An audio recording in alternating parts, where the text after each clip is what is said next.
Soekarno merupakan tokoh sentral dalam sejarah kemerdekaan Indonesia, sekaligus Presiden pertama Republik Indonesia.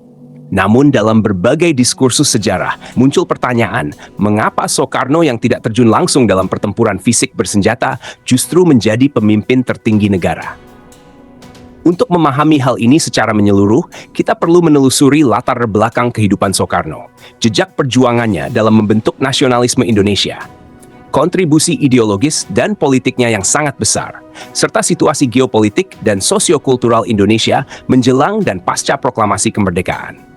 Soekarno bukan sekadar figur simbolik, ia adalah arsitek utama pergerakan nasional yang memainkan peran kunci dalam mempersatukan bangsa yang terpecah-pecah oleh kolonialisme selama lebih dari 3 abad. Latar belakang kehidupan Soekarno memberi landasan penting bagi perkembangan watak dan cara berpikirnya.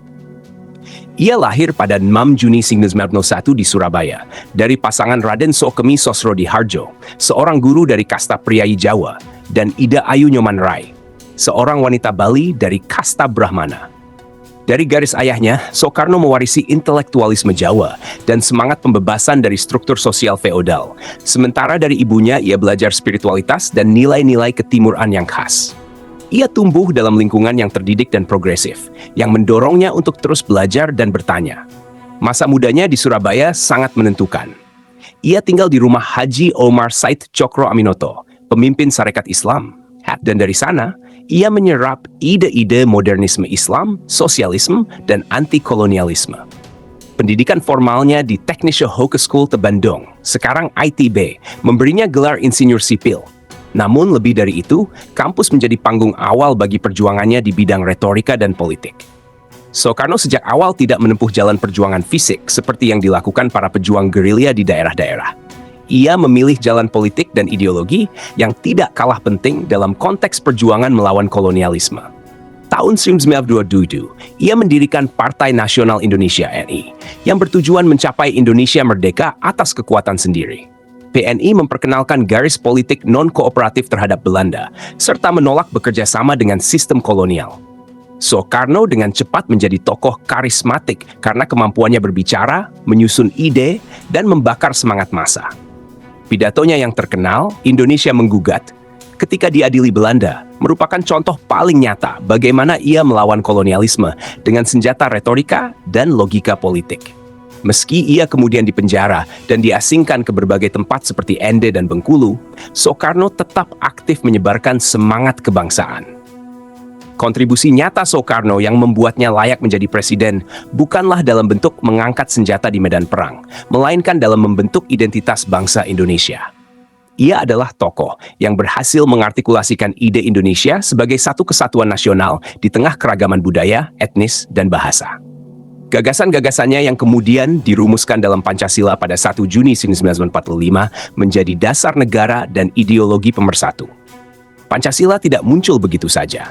Ia merupakan hasil perenungan mendalam Soekarno atas kondisi bangsa dan kebutuhannya akan satu kerangka ideologis yang bisa diterima semua golongan, baik Islam, Kristen, Hindu, maupun aliran kebatinan.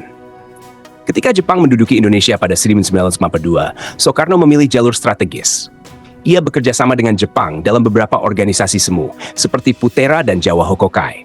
Bukan karena ia mendukung fasisme Jepang, melainkan karena ia melihat peluang untuk menyusun kekuatan dan menggalang dukungan luas dari rakyat. Ini adalah strategi politik tingkat tinggi.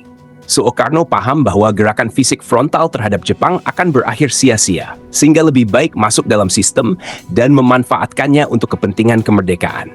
Ia menggunakan posisinya untuk mengadvokasi pendidikan, pelatihan organisasi, dan membangkitkan kesadaran nasional. Dalam konteks ini, Soekarno bersikap pragmatis tanpa kehilangan arah perjuangan. Puncaknya adalah saat proklamasi kemerdekaan 17 Agustus 1945. Soekarno bersama Muhammad Hatta menjadi aktor utama dalam memproklamasikan kemerdekaan Indonesia. Momen itu bukanlah hasil perjuangan satu malam, melainkan akumulasi panjang dari perjuangan ideologi, diplomasi, dan penggalangan massa yang ia rintis selama 2 dekade. Soekarno menjadi pilihan utama sebagai presiden dalam sidang PPKI pada 18 Agustus 1945, bukan karena kekuasaan militer, tetapi karena ia adalah simbol persatuan, penggagas ideologi negara, dan tokoh yang dikenali luas oleh rakyat dari Sabang sampai Merauke. Ia memiliki daya tarik lintas etnis dan agama yang tidak dimiliki oleh tokoh-tokoh lainnya. Soekarno juga memahami dinamika politik global. Ia membangun posisi Indonesia dalam panggung internasional dengan memainkan peran penting dalam gerakan non-blok bersama Nehru, Nasser, dan Tito. Dalam masa-masa awal Republik, ia menjadi diplomat ulung yang berhasil meraih simpati dan pengakuan dari negara-negara lain, terutama dalam situasi pasca kolonial yang kompleks. Dalam negeri, ia menjadi penengah antara kekuatan Islam, nasionalis, dan komunis.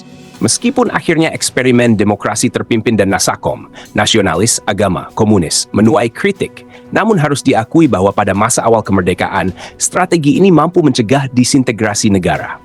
Aliran ideologi Soekarno sangat khas. Ia menyebutnya sebagai Marhaenisme, sebuah bentuk sosialisme khas Indonesia yang berpihak pada rakyat kecil, kaum Marhaen, namun tetap menolak dok komunis ala Marx-Lenin dan tidak terjebak pada kapitalisme barat.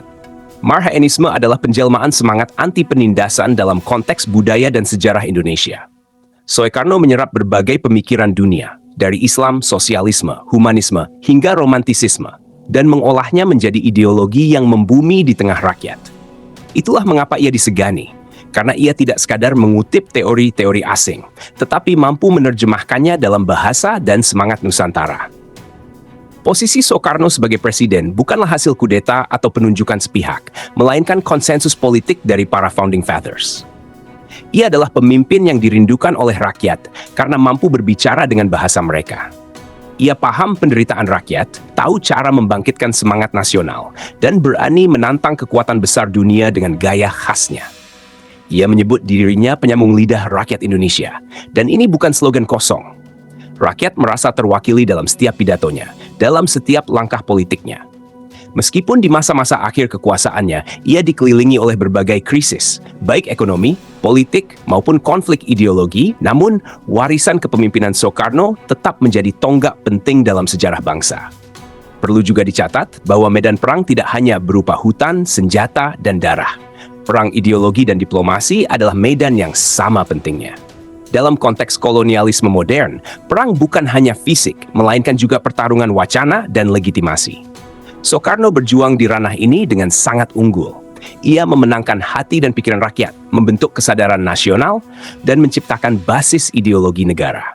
Tanpa Soekarno, bisa jadi Indonesia akan terpecah belah menjadi negara-negara kecil berdasarkan suku dan agama, seperti yang terjadi di beberapa bekas jajahan lainnya. Sebagai penutup, Soekarno menjadi presiden bukan karena ia paling gagah di medan perang, melainkan karena ia yang paling mampu membayangkan dan merancang masa depan Indonesia. Ia adalah seorang pemikir besar, orator ulung, dan negarawan sejati. Kepemimpinannya lahir dari legitimasi historis, ideologis, dan politik.